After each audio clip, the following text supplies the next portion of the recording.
Bonsoir à toutes et à tous, vous regardez Bienvenue en Ile-de-France sur le Figaro TV. Comme tous les jours, on aborde ensemble les sujets qui vous concernent et qui concernent notre région. Notre dossier du jour est bien sûr consacré au vote du budget participatif à Paris, un dispositif créé en 2014 censé permettre aux Parisiens de se prononcer sur un certain nombre de projets soumis par la mairie de Paris. Un exercice de démocratie directe qui comporte certains biais et qui pose des questions en matière de transparence, mais aussi de lisibilité de certains projets. On va s'interroger surtout sur l'adéquation avec les priorités réelles des Parisiens, les Parisiens qui ont, je vous le rappelle, jusqu'au 23 septembre pour voter. En culture, Oliver Twist revient sur les planches et ne prend pas une ride. Le célèbre Petit Orphelin sera sur la scène du Lucernaire pour un théâtre musical construit pour les jeunes publics. Et puis, bien sûr, c'est tout bon, la chronique gastronomique du jeudi avec Laurent Saloche qui rassasie notre gloutonnerie avec des propositions ultra généreuses et des propositions XXL, mais surtout délicieuses. Ça sera en fin d'émission.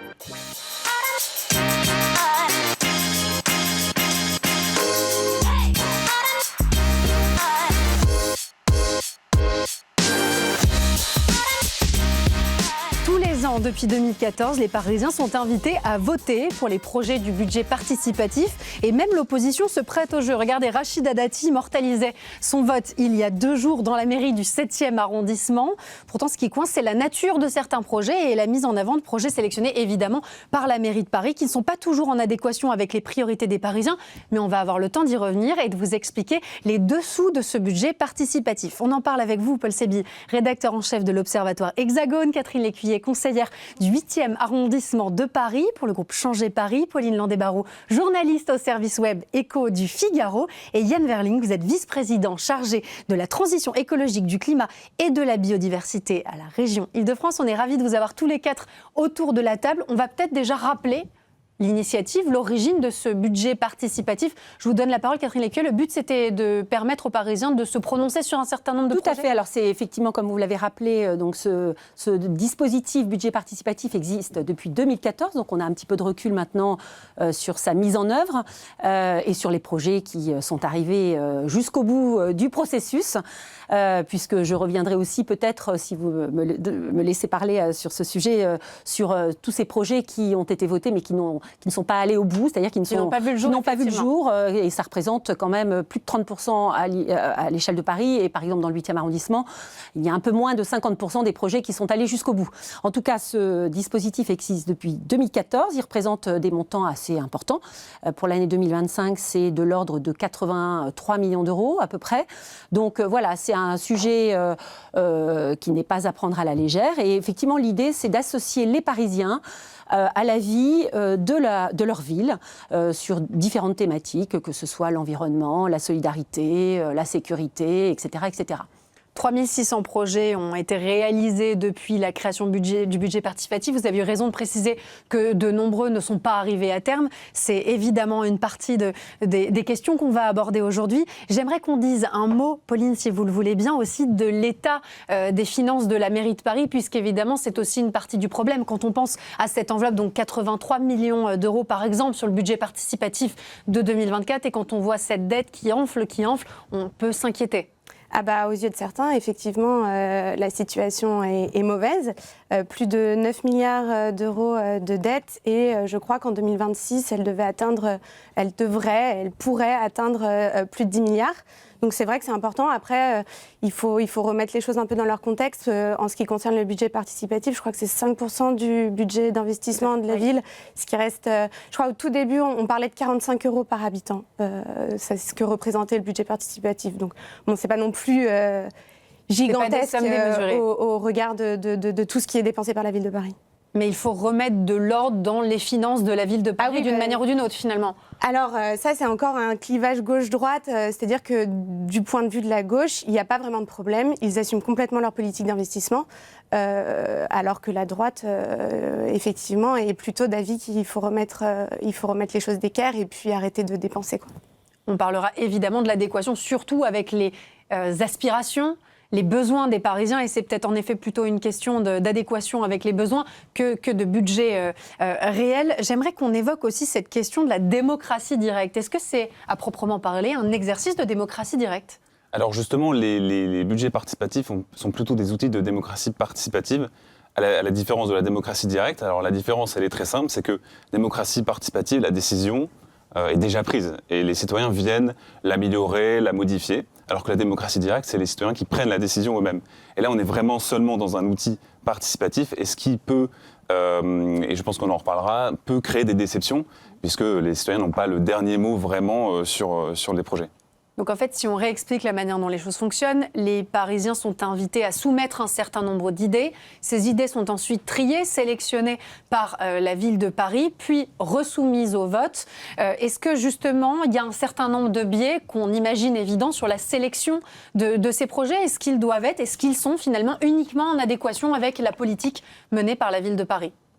Alors, c'est un peu ce que je disais, c'est-à-dire que la décision étant prise... En tout cas, on peut se poser la question. Voilà, on peut se poser la question, évidemment, mais il y a une suspicion, et c'est un peu le défaut de ces outils-là, c'est qu'il y a une suspicion c'est contrôlé par la décision revient toujours à la mairie, et il peut y avoir ce problème, alors ça peut ne pas être le cas, mais le simple fait d'avoir ce doute crée des problèmes de légitimité. Et c'était notamment ce qu'avaient montré deux auteurs, Manon Loisel et Nicolas Riot, dans un bouquin qui s'appelle « Pour en finir avec la démocratie participative » et qui montrait bien que c'était un peu le problème de ces outils-là, c'est qu'ils renforcent finalement la crise de la démocratie. Yann Verling, quand vous regardez les projets qui sont soumis aux Parisiens, par exemple dans le cadre de ce budget, mais ça peut être aussi celui de l'an passé, puisqu'on est quand même sur des logiques qui restent plus ou moins similaires, est-ce que vous avez le sentiment qu'on passe à côté d'un certain nombre de priorités ou ça répond finalement à certains enjeux de la région aussi? Alors, pour être franc, je me pose la question de mettre aux voix des citoyens des sujets qui sont du ressort de la démocratie représentative. C'est-à-dire qu'on élit régulièrement des élus, donc les maires en l'occurrence, pour mettre en œuvre une politique pour laquelle ils ont été élus. Et donc, pour moi, ils ont une légitimité à le faire. Nous, à la région Île-de-France, on a créé un budget participatif qui est un mixte entre démocratie directe et démocratie participative, puisque nous ne soumettons pas aux voix des Franciliens des projets que nous avons nous-mêmes dans nos tiroirs. Ça, on estime être élu pour les faire. Donc c'est le rôle des élus que de porter Absolument. Les projets qu'ils jugent légitimes. Exactement, on les met pas d'en soumettre artificiellement, parce que moi j'ai un peu le sentiment qu'on met artificiellement aux voix des projets qu'on a soi-même pour les valider encore un peu plus. Bon, c'est un peu d'autant plus qu'il y a une présélection, donc c'est pas les projets qui déplaisent le plus à la mairie qui sont proposés aux voix. Vous voyez ce que je veux dire? Nous, à la région Île-de-France, on a un autre système. On a un système qui consiste à dire aux gens: vous avez un projet, alors on demande aux gens de s'organiser en association, où les maires peuvent aussi proposer des propositions.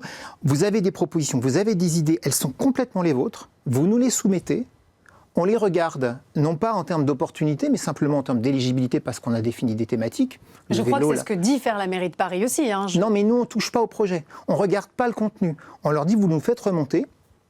Et après, on soumet aux voix des Franciliens les projets des Franciliens eux-mêmes. Ça ne passe pas par la moulinette de la région et des élus. Et c'est les projets des Franciliens qui ensuite sont financés par la région. Et d'ailleurs, juste pour que les gens comprennent bien, à Paris, tu me corrigeras si je me trompe, les projets ensuite sont mis en œuvre par la ville. Tout à fait. Nous, dans notre cas, les projets sont mis en œuvre par ceux qui ont déposé le projet. Voilà, c'est la grande différence. Une grande différence. Ce que nous évoquions, tout à fait, c'est la ville de Paris qui ensuite va accompagner le projet jusqu'au bout. Et dans le cadre donc, du budget participatif Ville de Paris, il y a un certain nombre de projets d'ailleurs, ça permet d'évoquer un peu le fond, enfin en tout cas les thématiques évoquées, des projets qui n'ont quelque part rien à faire dans le cadre d'un budget participatif. Ce sont des projets qui relèvent des compétences fondamentales de la Ville de Paris.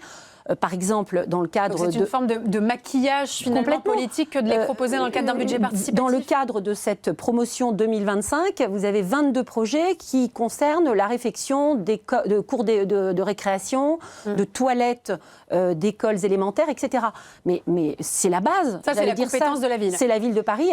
Voilà, on ne devrait pas avoir passé par ce système du budget participatif. Avant que vous nous quittiez, Pauline Landais-Barraud, une dernière question sur le montant de certains projets. J'imagine que ça a attiré votre œil de journaliste éco. Moi, quand je vois pédaler en sécurité 3 millions d'euros, quand je vois dans le 13e arrondissement des ombrières au parc de Choisy 700 000 euros, un dernier exemple, dans le 15e, favoriser le sport, la biodiversité, le lien social, plus de 3 millions d'euros. Sur le principe, je pense qu'on est tous d'accord pour dire qu'on a envie de favoriser le lien social, que les gens puissent faire du sport et qu'on ait un cadre de vie plus agréable.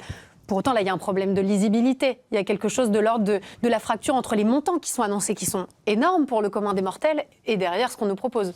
Il y a clairement un manque de transparence. C'est-à-dire que oui, si je regarde toutes les propositions qui sont faites, à titre personnel, j'ai envie de mettre coup de cœur, parce que c'est comme ça qu'on vote, coup de cœur à tous les projets. Parce que plus de verdure dans la ville, végétalisée, une meilleure lisibilité des tracés pour les cyclistes, tout ça, c'est très bien. Mais les montants sont parfois effectivement colossaux. Et il faut regarder derrière si ça méritait autant d'argent, si l'argent qui a vraiment été dépensé à bon escient. Voilà, donc c'est sûr qu'il y a un souci de ce côté-là, manque d'accompagnement finalement de services après-vente de ce budget participatif pour savoir où est passé cet argent et s'il a vraiment été bien dépensé. Encore une fois, quand vous dites, c'est ce que vous disiez tout à l'heure, hein, si on peut se poser légitimement la question et qu'on a le sentiment de manquer de transparence, derrière, ça crée un climat de défiance. En tout cas, ça rompt le contrat de confiance. Est-ce qu'il y a des études qui ont été menées sur, finalement, vous avez parlé de projets qui ne sont pas arrivés à terme, mais sur le financement, on ne sait pas trop, non ? Non, je pense que ça fait partie du budget d'investissement de la ville de Paris. Même moi, à la limite, j'ignore complètement si c'est une enveloppe spéciale. Je crois que c'est voté au Conseil de Paris, tout simplement. Alors, je me tourne vers vous parce que je ne veux pas dire de bêtises. Mais... Moi, je n'ai pas trouvé l'information. Ouais, je n'arrive pas à savoir comment on monte jusqu'à ces projets. Alors, moi non plus, je ne peux pas vous dire comment concrètement la ville de Paris débloque ses fonds, quelle est l'enveloppe précise, mais toujours est-il, on connaît à peu près... oui, c'est très clair. Voilà, on sait quel est le montant, mais pourquoi tel budget sur tel projet, etc. Le détail, on ne le connaît pas. Le détail, c'est le flou artistique. Et je vous dis, en plus, il y a un mélange un peu des genres. La rénovation du collège Condorcet, par exemple, dans mon arrondissement, c'est super, mais pourquoi est-ce que ça relève du budget participatif ? Donc il y a une espèce de mélange aussi en termes de budget, on ne sait pas trop de quelle ligne s'agit-il. Est-ce que c'est dans le cadre du budget finalement, on peut être favorable, comme vous le disiez très justement, Pauline, on a envie de mettre coup de cœur à tous les projets. C'est pas un problème de fond finalement. Bien sûr, c'est pas un problème de fond. On va vous libérer, Pauline. Merci beaucoup de nous avoir éclairé sur ce sujet. Une question pour vous, Paul Seby. Moi, j'avais noté un autre bémol sur cet exercice de démocratie participative, comme vous l'avez précisé tout à l'heure, c'est le taux de participation. Bon, c'est assez habituel quand on pense à ces référendums ou à ces consultations. Le taux de participation n'est jamais énorme. Je vous poserai la question à la région pour savoir si vous accusez d'une même participation assez faible. Bon, en hausse constante, on le précise quand même, depuis la création de ce budget. En 2014, on était environ à 40 000 votants. 2024, 142 000, mais ça reste, j'ai fait le calcul, 6,8% du total des Parisiens. Et donc derrière, est-ce que c'est représentatif ? Alors, c'est aussi ce problème de représentativité, puisque l'intérêt de l'outil, encore une fois, c'était de réparer, d'apporter une solution à la crise de la démocratie représentative. Et là, on vient avec un outil qui l'est peut-être encore moins, puisqu'il y a encore moins de votants que pour des élections, par exemple. Et vous l'avez dit, le nombre, c'est à peu près 145 000 personnes, et ça stagne un petit peu depuis quelques années quand même. Et à cause de ça, et on le sait avec les études sur la démocratie représentative, c'est un peu toujours les mêmes qui se prononcent. C'est des gens qui sont très informés, plutôt éduqués, plutôt âgés aussi. Alors, on se demande... Pourtant, on peut voter dès 7 ans. Hein. Voilà, et c'est l'autre côté du problème, c'est que tout le monde peut voter. C'est pas seulement les gens inscrits sur les listes électorales, donc il y a un problème de champ aussi. Mais donc tout le monde peut voter, mais donc finalement personne ne vote. Et je pense que c'est pour ça que ça n'intéresse pas tant que ça les citoyens. Pas autant que ça pourrait, évidemment. Voilà. À la région, est-ce que vous vous accusez des mêmes taux de participation qui sont pas phénoménaux ? Oui, mais je ne sais pas si c'est forcément toujours les mêmes, parce qu'encore une fois, chez nous, c'est des porteurs de projets qui présentent un projet et qui, derrière, sont invités à faire voter pour leur projet. D'accord, donc ils deviennent les ambassadeurs. Oui, ils ont un intérêt à voter et à faire voter parce que c'est leur projet, et s'il est retenu, ils vont le mettre en œuvre. Donc la démarche est différente.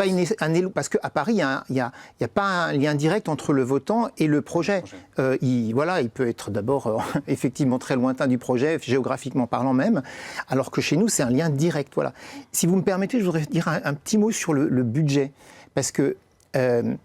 vous dites c'est un clivage droite-gauche peut-être, mais surtout, je pense que dans notre exemple, nous, on donne un budget limite. C'est 10 000 € par projet, donc c'est beaucoup plus de projets. C'est des petits projets. Qui sont cadrés par ce budget. Mais on a une limite à 10 000 €. Nous, on met une limite et on responsabilise les gens en leur disant vous avez un budget, vous le définissez Ça doit vous-même. tenir dans le budget. Ça doit tenir dans le budget. Alors que là, c'est Mais ça a vu les la sommes foire. qu'on Hein. annonce. C'est Et la foire. j'ai été d'extrêmement bonne foi, j'ai pioché écoutez, au pif. Hein. Moi, Voilà. je suis venue avec le document que vous pouvez mettre dans l'urne jusqu'au sur lequel 23 on septembre. vote. Exactement. Donc, effectivement, pour reprendre les quelques montants qu'évoquait votre collègue, par exemple, vous avez pédalé en toute sécurité pour 3 millions d'euros. Donc, concrètement, on est tous d'accord, hein, pédaler en toute sécurité, 3 millions d'euros. Mais qu'est-ce qu'il y a derrière ? Ça, c'est un peu la point d'interrogation. Faciliter le déplacement de toutes et tous, montant 2 millions d'euros. Bon, voilà, là, on est tous d'accord aussi. Vous avez donc toute une succession de propositions, mais qui font l'unanimité, j'allais dire. On est tous d'accord. Alors après, qu'est-ce qu'il y a derrière ? Restaurer les horloges publiques et les plaques de rue pour 680 000 euros. Et ça, c'est une prérogative de la ville. Mais normalement. je ne sais pas, ça fait partie pour moi de l'entretien de la ville, l'entretien courant, et puis c'est le patrimoine aussi, puisque là, il s'agit des plaques émaillées, enfin, oui, voilà, des d'accord. plaques anciennes, etc.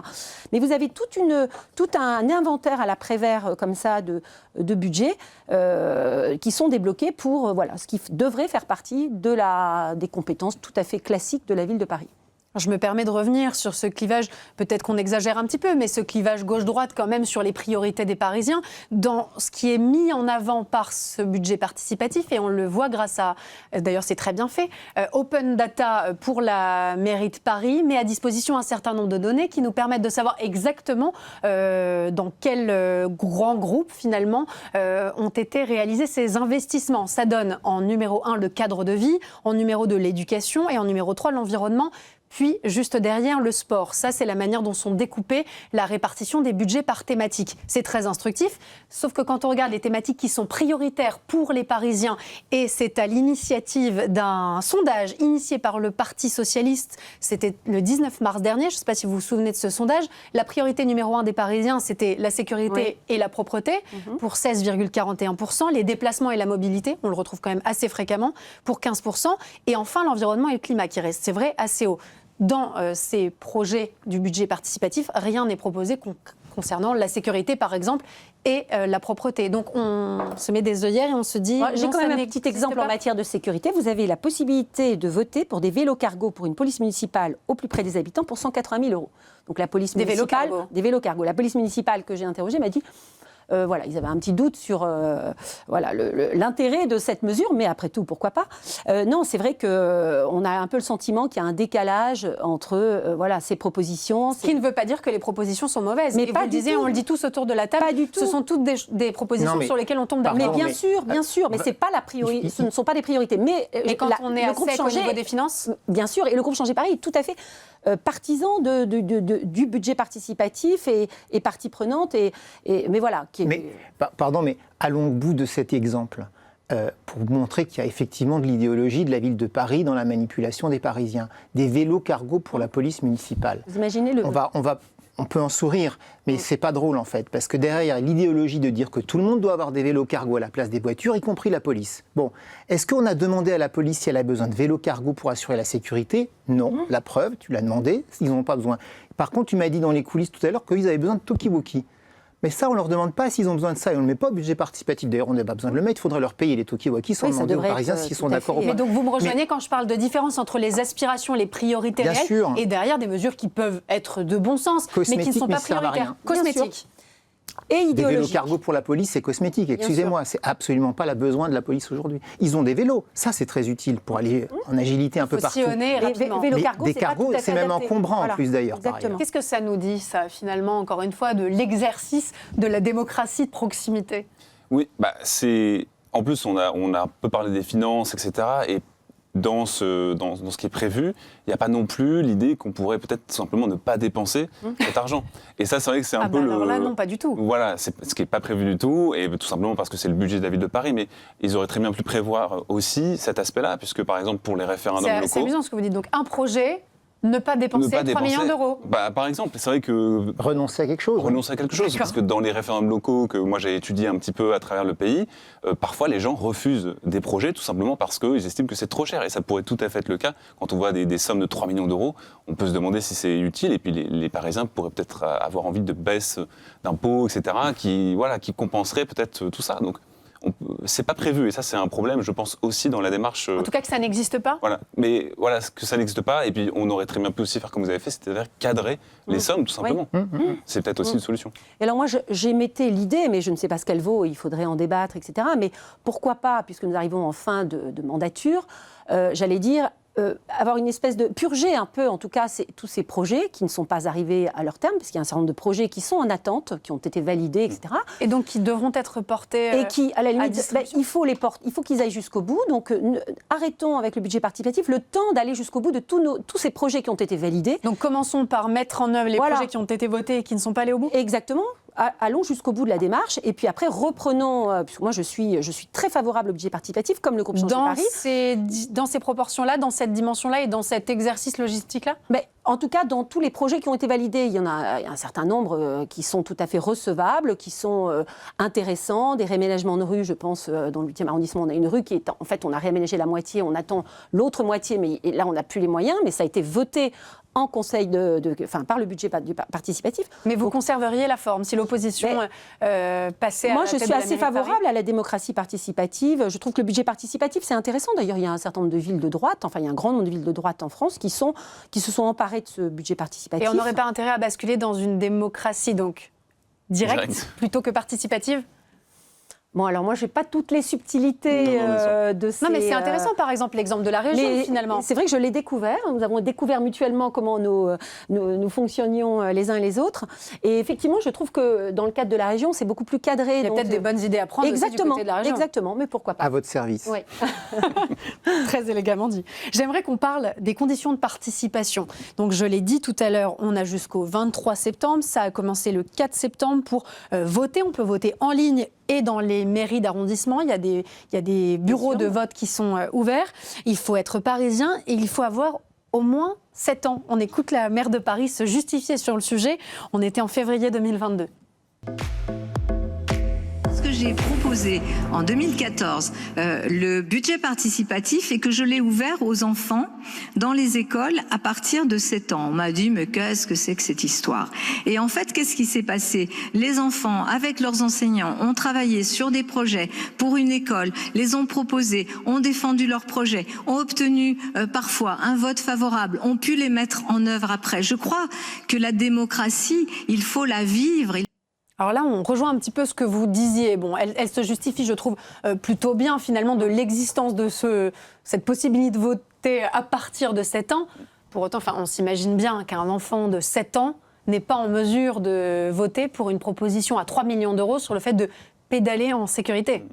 Ah non, c'est clair, et elle le dit, la démocratie, ça se vit, etc. Mais chacun a son rôle à jouer aussi dans la démocratie, et la démocratie, c'est aussi quelque chose d'important. C'est pas seulement voter comme ça, je vois, il y a des bureaux de vote dans la rue, etc. C'est pas seulement ça, c'est aussi discuter, échanger, débattre des projets. C'est pas juste mettre un bulletin qu'on a coché dans une urne. Autant les enfants ont sans doute un rôle à jouer peut-être dans leur environnement le plus proche, mais c'est vrai que voilà, on s'étonne un petit peu de faire discuter les enfants de choses aussi importantes finalement pour leur niveau. Alors peut-être pour nous, c'est pas des choses très importantes, mais pour eux, c'est déjà trop par rapport à leurs préoccupations, j'imagine.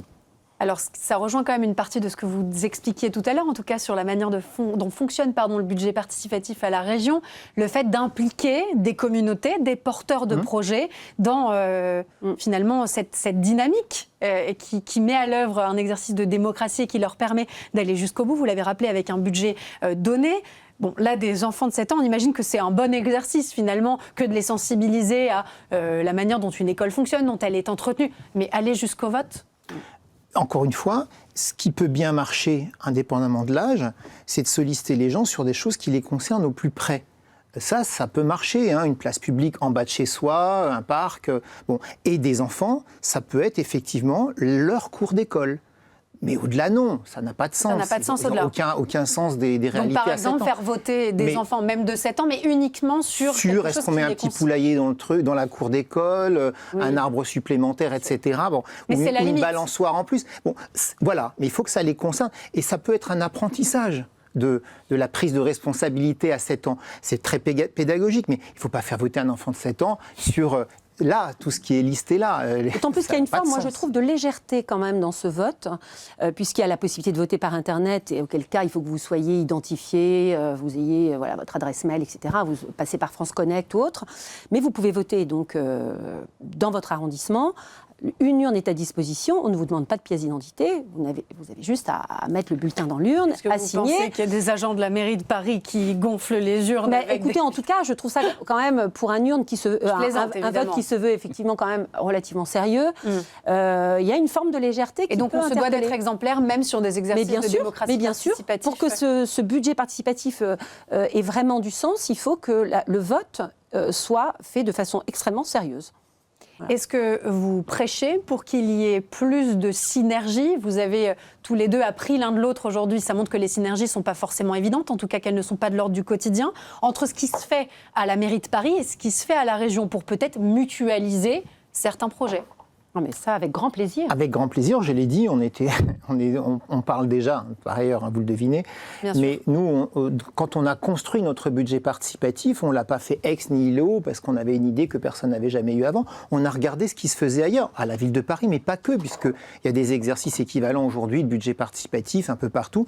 C'est notre option qu'on a préférée, hein, comme je l'ai décrite, mais voilà, tout ça est toujours perfectible, il faut toujours ne pas s'enfermer dans de l'idéologie, et nous, on évolue chaque année un tout petit peu plus sur notre dispositif.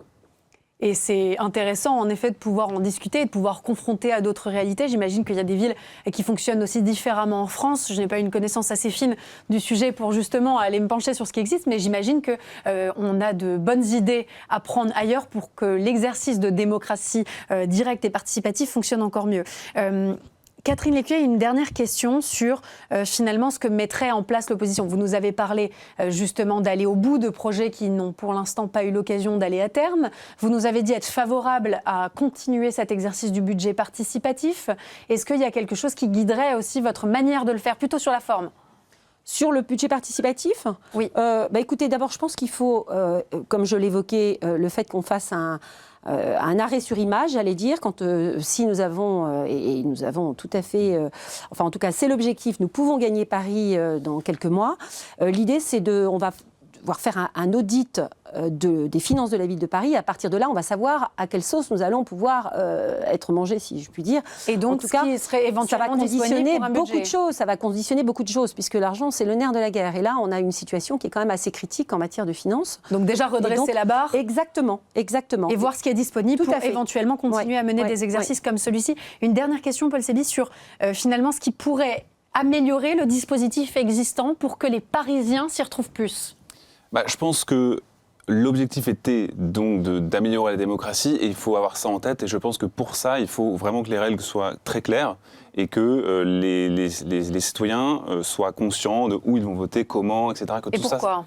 Voilà, et pourquoi, et dans les conditions les plus proches de celles d'un scrutin habituel, parce que c'est ça, la citoyenneté, c'est aussi un rituel. Il faut garder ce rituel, je pense, dans toute forme de démocratie. Pour que la confiance persiste, exactement, on comprend bien, et que le lien de confiance soit pérenne avec ceux qui votent. Merci beaucoup à tous les trois d'avoir été présents sur le plateau de Bienvenue en Ile-de-France. Merci également à Pauline Landais-Barraud qui nous a quittés un peu plus tôt, et on passe tout de suite à l'entretien culture.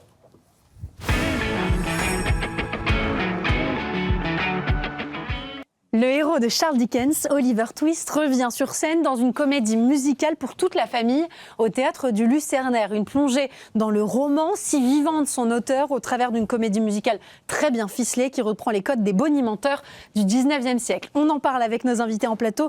Bien sûr, Ned Grugier, vous êtes metteur en scène, auteur du livret. Vous êtes accompagné de Pauline Tonneau, comédienne dans ce superbe spectacle. Ils sont peu nombreux, mais pour ceux qui ne connaissent pas bien l'histoire d'Oliver Twist et évidemment de ce roman incontournable de Charles Dickens, est-ce qu'on peut rappeler, allez, assez brièvement, les grandes lignes de l'histoire ? C'est l'histoire d'un orphelin qui va découvrir la vie et surtout redécouvrir sa véritable famille. Et c'est toute sa quête, toute son initiation qui démarre dans les bas-fonds de Londres et pour se terminer dans les beaux quartiers de Pentonville. Et ça nous intéresse évidemment parce que c'est un thème universel, c'est un thème, même si évidemment on n'est pas tous des Oliver Twist, et heureusement, puisque ça commence quand même de manière assez tragique, tout ça, on peut s'identifier ? Oui, complètement, parce que quand même l'enfant est assez touchant en vérité. Et en même temps, il est très combattant, le personnage d'Oliver Twist. C'est-à-dire que même s'il y a plein de choses qui lui arrivent, il a une ressource incroyable, c'est exactement inépuisable. Ça. Il continue à essayer d'avancer dans la vie. Il commence à l'orphelinat, puis décide après de s'enfuir de ses premiers patrons pour aller rejoindre une bande de voleurs. Faire fortune à Londres, dit-il. Faire fortune à Londres. Et ça dit beaucoup de choses, puisque faire fortune veut dire rejoindre une bande de malfrats, finalement. Mais c'est comme ça qu'on s'en sort. C'est comme ça qu'on s'en sort, alors voilà. Mais Oliver a de la chance aussi de rencontrer des personnes formidables. Qui vont guider sa route et sa quête. Et sa quête, et ça c'est très très fort. C'est difficile d'imaginer aujourd'hui que ce chef-d'œuvre aurait pu ne jamais voir le jour, en tout cas ne jamais voir le jour comme tel. Il a en effet donné lieu à de très nombreuses querelles entre l'auteur et son éditeur. Il avait d'ailleurs finalement été publié en feuilleton. C'est vrai que ça s'imagine très bien en feuilleton. C'est quelque chose dont on peut imaginer avoir envie de connaître la suite la semaine suivante et guetter justement l'apparition du prochain feuillet. Est-ce que ça participe au mythe quand même un peu de cette histoire, de cet auteur et puis du personnage ? C'est-à-dire que là, on est dans la série. De toute façon, aujourd'hui, on pourrait... D'ailleurs, je pense que ça a déjà été fait, vraiment en série. Une adaptation en série, oui. Une adaptation en série. C'est vraiment une fresque, c'est très épique. C'est un peu... Je dirais que Dickens, c'est un peu le Hugo anglais. C'est-à-dire, on a quand même beaucoup de choses qui sont assez similaires. On est en plein dans la révolution industrielle, au 19e siècle. Il y a vraiment cette condition sociale aussi qui est vraiment mise en avant. Oui, c'est une jolie fresque sociale, finalement. C'est une très très belle fresque sociale et qui fait que à la fois les enfants peuvent s'y retrouver bien évidemment et les adultes s'y retrouvent parce qu'à la base Oliver Twist n'est pas forcément un roman pour enfants. Vous savez, c'est amusant. Hier, on parlait du Petit Prince en plateau. Et finalement, même si c'est très différent sur les codes, j'en suis bien consciente, il y a finalement ce côté avec ces différentes grilles de lecture. C'est pour ça que c'est un spectacle qui est évidemment très accueillant pour les enfants, mais qui peut être dévoré par les adultes. Et on a finalement cette connexion que je trouve intéressante. Alors, je tenais à la souligner. Qu'est-ce que ça représente pour vous en tant que comédienne que de participer à une aventure comme celle-ci ? Je suis ravie. Déjà, en plus, Oliver Twist, on l'avait traversé parce que j'ai été formée dans l'école de Ned Grugic à l'ECM de Paris. Et il se trouve qu'on avait eu la chance, avec ma promotion, de monter cette œuvre. Et donc, pour l'équipe... donc vous retrouvez un premier amour de jeunesse. Oui, et en même temps, je le retrouve différemment parce que je n'avais pas eu le même rôle. À l'époque, je jouais le rôle du Finot, qui maintenant est interprété par Axel Béros, qui le fait super bien aussi, qui est le copain un peu plus malfrat que Oliver. Et c'est super intéressant de justement voir un autre point de vue sur l'histoire. Parce qu'à l'époque, j'avais le point de vue plutôt, on va dire, du méchant. Et maintenant, j'ai le point de vue du gentil. Mais en fait, comme je disais, il n'est pas aussi gentil que ça. C'est plus qu'il est un peu candide d'une certaine façon. Il découvre le monde.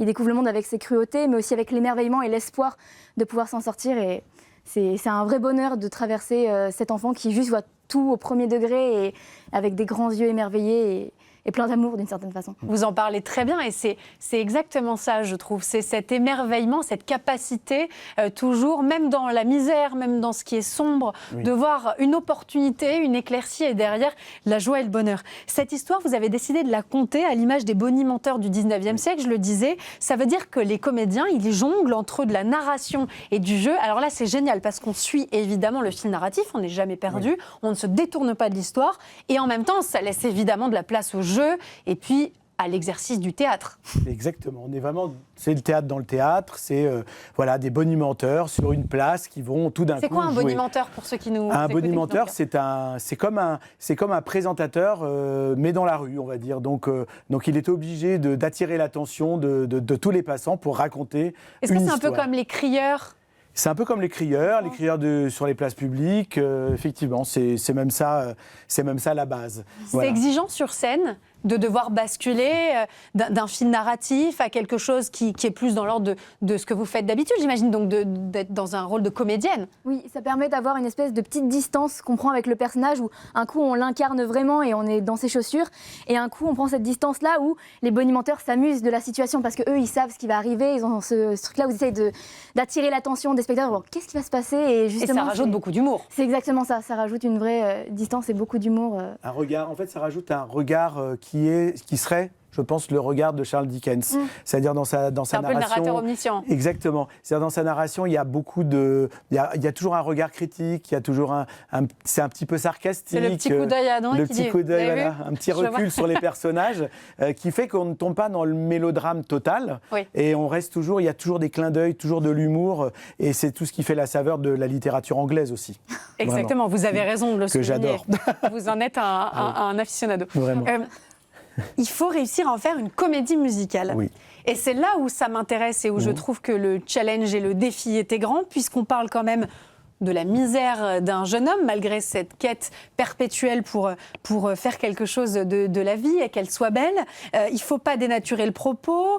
Oui. Le propos, il peut être plombant, il peut être dur, il peut être triste, la vie est injuste, c'est pas simple tous les jours. En même temps, il faut réussir à retranscrire ça et donner de l'énergie. Il faut que ça soit drôle, il faut qu'on s'amuse, il faut qu'il y ait du rythme. Comment est-ce qu'on fait ?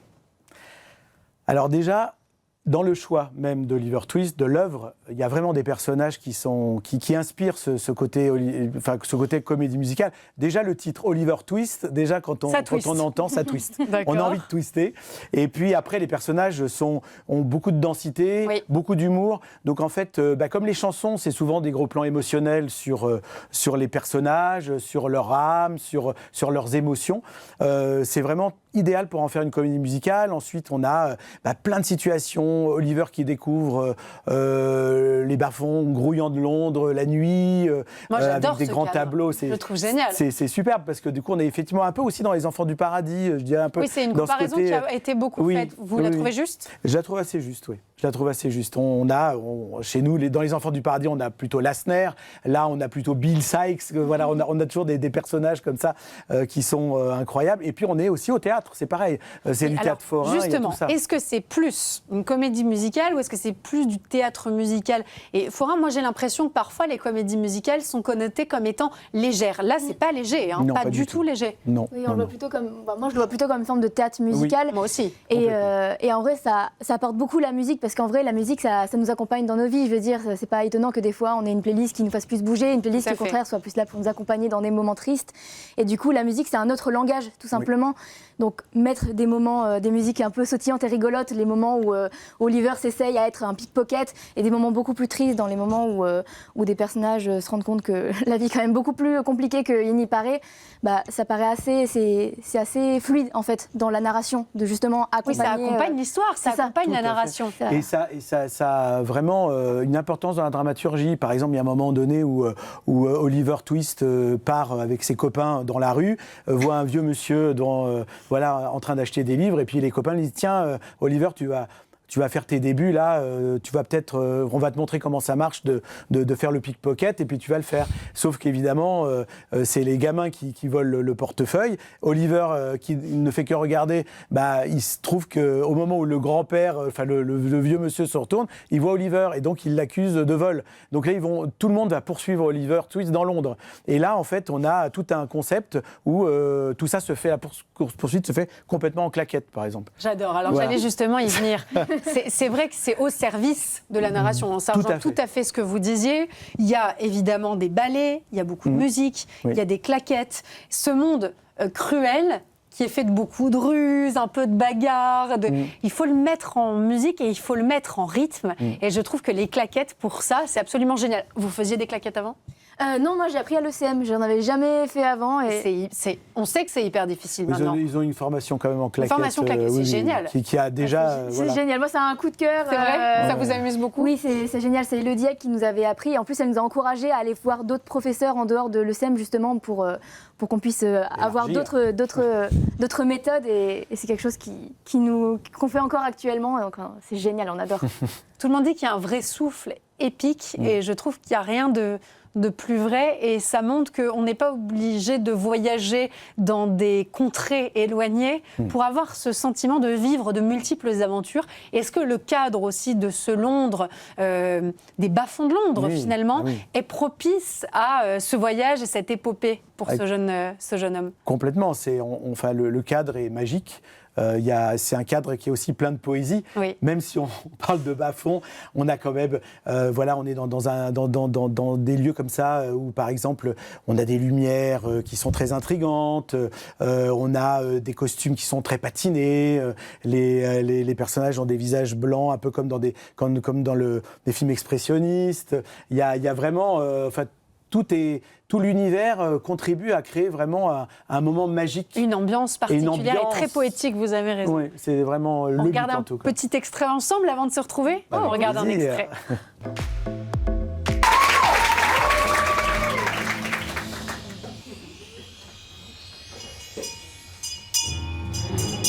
Garçon à vendre! Garçon à vendre! Monsieur, garçon à vendre! Combien? 5 livres seulement. On a chassé l'orphelinat pour mauvaise conduite, il vaut pas plus. Parfait, j'achète. Son nom c'est Oliver Twist. Si j'étais vous, je me méfierais de ce petit diable. Un tout petit extrait qui doit vous donner envie d'en voir beaucoup plus parce qu'on rit, on pleure et c'est une œuvre qui est pleine de contrastes et on se retrouve dans ce contraste-là quand on est spectateur. Ça vous plaît aussi de créer finalement ces sauts de puce entre une émotion très vive, on a la larme à l'œil, on est plein de compassion, puis tout d'un coup un grand éclat de rire. Ah ben c'est magnifique, parce que la vie, elle est contrastée. Un spectacle, il doit être contrasté. Et je trouve que là, on a toute la matière possible et imaginable. Même dans la musique, c'est très contrasté. La compositrice Thérèse Werner, qui est une compositrice extraordinaire, elle a fait un travail de composition extraordinaire et qui est très proche aussi de Kurt Weill, par exemple. Oui. Aussi. Hein, on a un côté, il y a un clin d'œil au standard de comédie musicale, un peu à l'ancienne. Et puis on a comme ça un côté très Brecht, Kurt Weill. Et c'est ce qui en fait une œuvre aussi théâtrale et musicale, plus qu'une comédie musicale à l'américaine, je dirais. Je suis tout à fait d'accord on est plus dans le et c'est dans ce sens-là que j'essayais de détacher, entre guillemets, ce que vous proposez de la comédie musicale telle qu'on peut se la figurer. C'est quoi le moment le plus jouissif pour vous? Il y en a tellement. Mais en vrai, je dirais la leçon de Fagin, justement, quand Oliver apprend à faire justement, à être un petit voleur avec ses deux copains et un vieux monsieur très étrange, mais qui a plein de tours de magie dans ses manches. Ça, c'est vraiment, je pense, Et puis, c'est ma musique préférée aussi, je la trouve trop cool, la chanson. Donc tous les éléments sont là pour vous faire rêver et puis, bien sûr, faire rêver le public.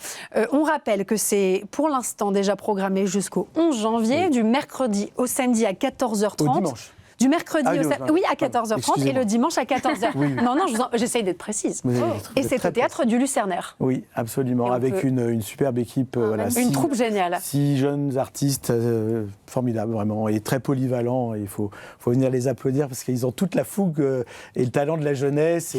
Et voilà, ils sont très porteurs. Pour moi, en tant que metteur en scène d'un certain âge, c'est très Vous avez l'air très fier d'eux. Je suis très fier d'eux. Et c'est un très joli message qu'on passe bien sûr à tous ceux qui vous accompagnent sur scène.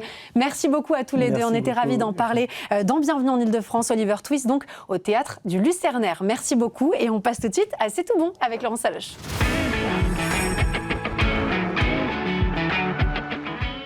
Tous les jeudis, dans C'est tout bon, on parle de gastronomie avec ma très chère Laurence. Bonjour Laurence, comment ça va? Bonsoir Victoire. Et cette semaine, Laurence Saloche, vous aviez très faim. Très faim. Vous étiez très gloutonne, comme moi tous les jours, et vous avez trouvé le mot qui va à rebours de toutes les crises, hormis peut-être la crise de foie, c'est abondance. Vous nous invitez à manger ce qu'on a envie, autant que l'on a envie, dans un nouveau restaurant qui vient d'ouvrir à Paris. Moi, rien que sur la promesse, c'est oui.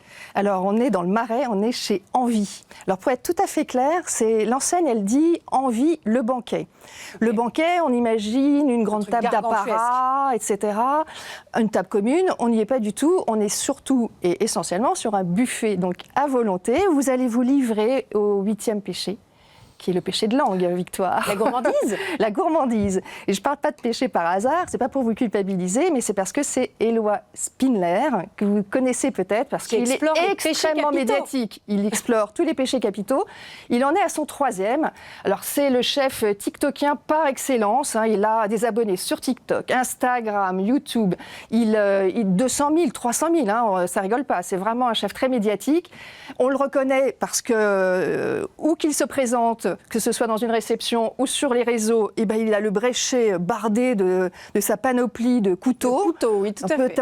Bon, Tortue Ninja, je sais pas. Enfin, en tout cas, il s'est créé une vraie personnalité. Il a déjà monté Orgueil, où on a une cuisine française, décomplexée, affirmée. On a ensuite Colère. Où là, c'est poussé très... On a des petits piments. Alors, au déjeuner, c'est tranquillou, mais le soir, c'est plus pimenté. Et puis, effectivement, alors, il vient d'ouvrir ce restaurant, ce buffet à volonté, qui est dans le Marais, où là, vous allez avoir l'abondance, de l'abondance. Je précise quand même qu'il a eu un très joli CV. Oui, parce qu'il s'est cuisiné, le jeune homme, quand même. Il est un peu fantasque comme ça, mais il a été dans de très belles maisons, que ce soit le Plaza Athénée, le Dorchester à Londres. Donc, il connaît son métier. Et puis, il est malin comme tout, il a compris les attentes de l'époque et nous voilà donc chez Envie et on a envie d'avoir envie. Oh, c'est joli ce que vous nous faites.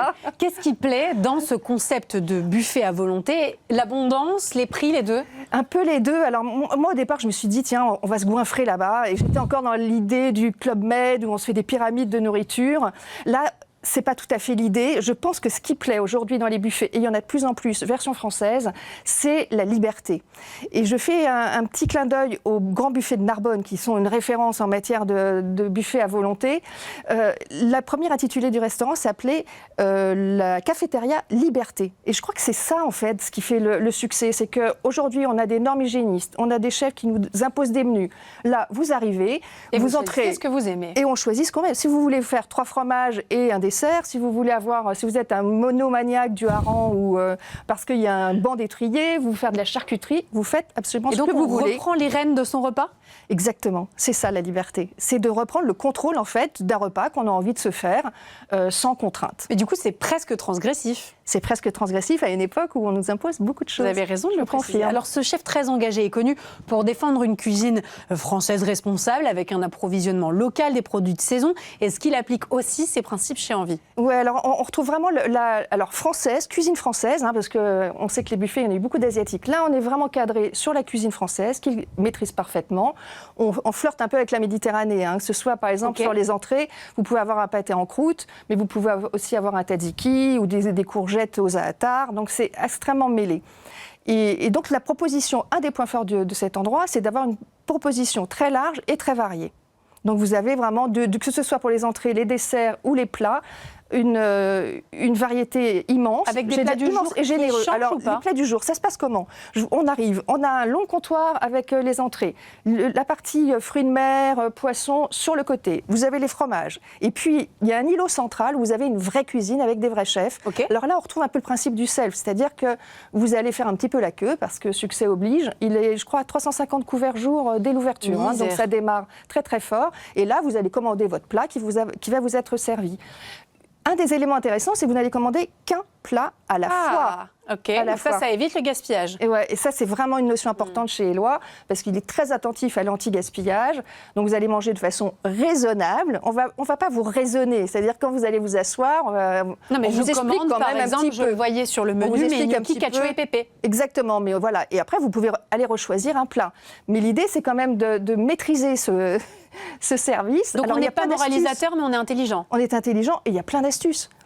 On vous met des petites assiettes, on ne vous met pas une assiette géante. Ensuite, tout est prédécoupé. Donc, vous n'allez pas vous-même faire votre part de pâté croûte comme ça. Voilà, exactement.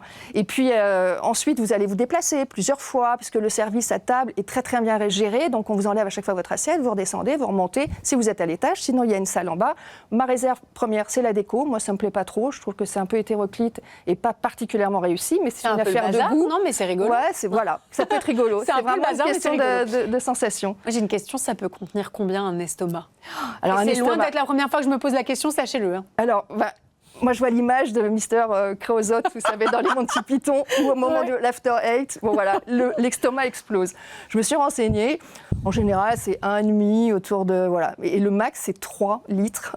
Donc, je pense que là, vous avez les dents qui baignent. Jusque-là. Et là, faut pas... Et nul ne va jusque-là, puisque c'est vraiment bien géré. Et si votre assiette est vide au dessert et que vous avez été un bon élève, vous avez une petite surprise. C'est pas vrai, c'est quoi? C'est un petit Polaroid de vous. Bon, c'est un vrai. petit souvenir, c'est sympa. Mignon, par contre. J'adore l'idée. Voilà. Je trouve ça très rigolo. Et en fait, Éloi me disait qu'il a 2 restaurants et que c'est le 3e, donc buffet à volonté, où il a le moins de gâchis. Ah, donc c'est intéressant. Donc c'est en effet, c'est presque le parti pris inverse. C'est combien une formule? C'est 37 € au déjeuner. 54 le soir. Pour le quartier, on est vraiment dans le Marais. Je trouve que le rapport qualité-prix est pas mal. Il y a de l'inconstance sur certaines places, c'est bien normal. Ils sont en rodage.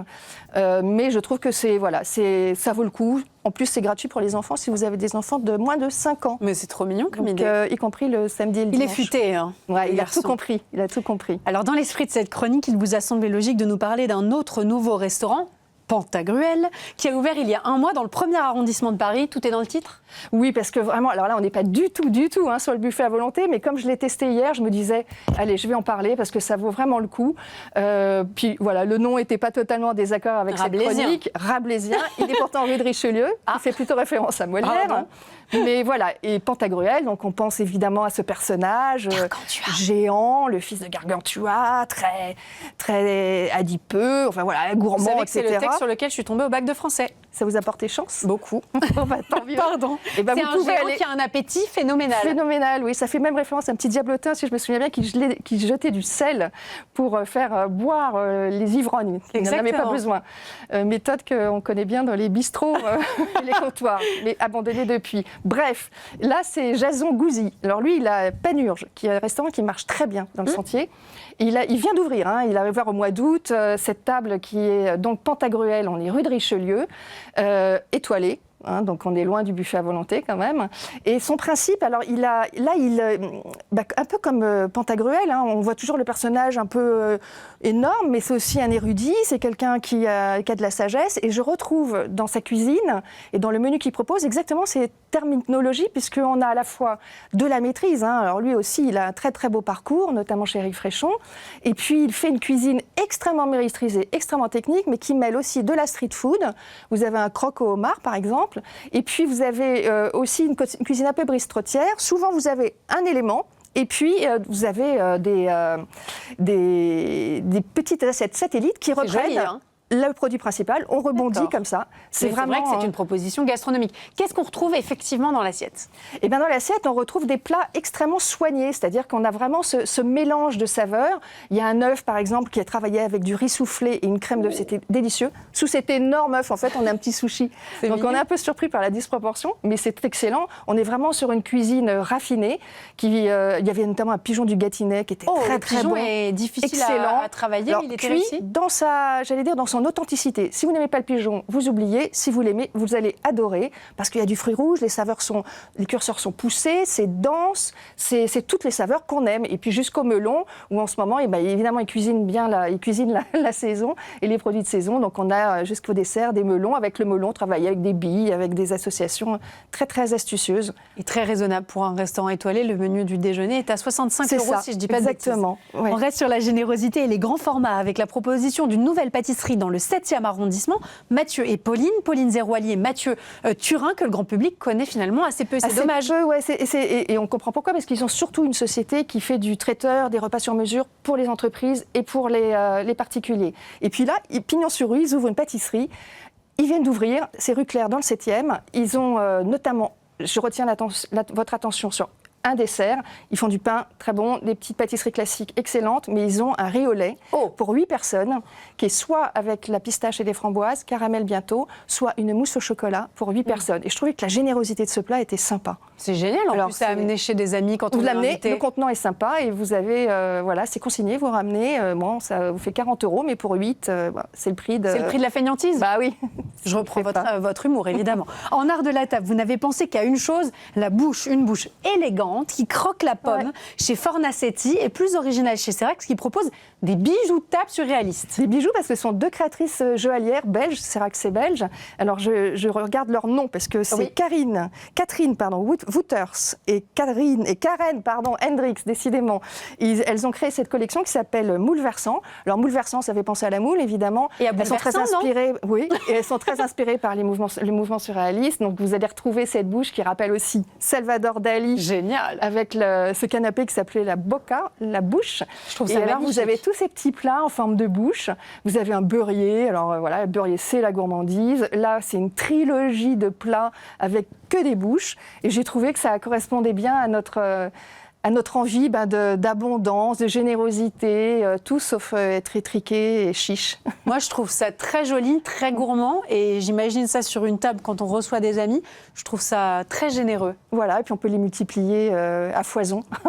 J'adore cette chronique gastronomique sur voir les choses en grand, se faire plaisir et ne pas compter. Merci beaucoup de nous avoir proposé. Oui, ça va un peu à rebours de l'actualité, mais bon, c'est pour ça si on ne le fait pas dans cette chronique, où le fait-on ? Et on est là pour se régaler. Merci pour ces propositions, pour certaines gargantuesques, mais toujours avec beaucoup de finesse et d'élégance. Un grand merci. On vous retrouve évidemment jeudi prochain, ma chère Laurence, et demain, vous retrouvez Damien Canivez à la présentation de Bienvenue en Ile-de-France. J'aurai le plaisir de vous retrouver dès lundi. Bonne soirée.